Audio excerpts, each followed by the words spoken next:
Hi, this is Michael Leeks, and I'm about to talk about utilitarianism and feminist care ethics.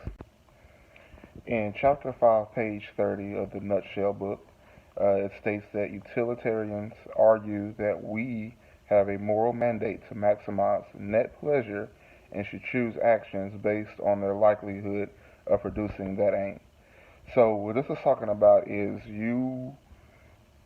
ethically, you should act and do whatever brings you and everyone around you the most pleasure. Uh, and this is not necessarily with just you uh, individually. This is uh, you and things and everyone around you in an ethical matter. So you should act and do what brings you the most pleasure. So to give you an example, a simple example, uh, last summer I was faced with buying a new truck. I really, really wanted this new truck. I've been wanting one for a while, and the time came when it was finally time for me to get one. But there were still some decisions that had to be made about me buying this new truck. So for example, let's say that me buying this new truck has a value of 8, and spending money on the truck has a value of -2, and me not having a car payment that has a value of 5. So the simple, you do the math.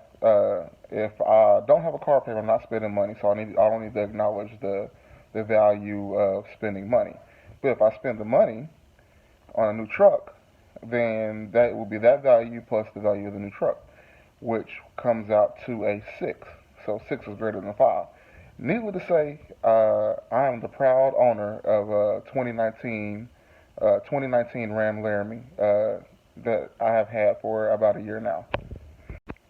Now, switching over to feminist care ethics, in Chapter 5, page 37 of the Nutshell book, care ethicists argue that our relational ties to family and friends are of obvious moral importance. It's just an irrefutable truth about the human experience and the relationships matter.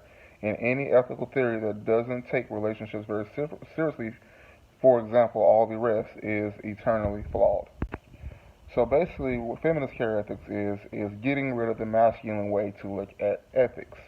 Uh, and basically, the masculine way, from what I took it, and this is my personal, could be right, could be wrong, is a very selfish way. And the feminist way to look at ethics is more in a caring and thinking about others, other than yourself way, which is family, friends, and females as people, and treating them as equals on the same level. So when it comes to feminist care ethics, the easy topic to address is abortion. And seeing that we get to spend a lot of time on abortion later in the semester, I'm being a sports fan. I'm gonna talk about a sports issue, and that's the WNBA pay gap. WNBA women right now are currently upset with their how much they're paid compared to NBA men. And I believe the average pay of a WNBA player is like $45,000 a year, which isn't that much. If you look at any job in America, it's not that much. So the women want to be paid the same as men. Ethically, that sounds great. It's a great idea. Uh, from a business standpoint and a money standpoint, it can't be done.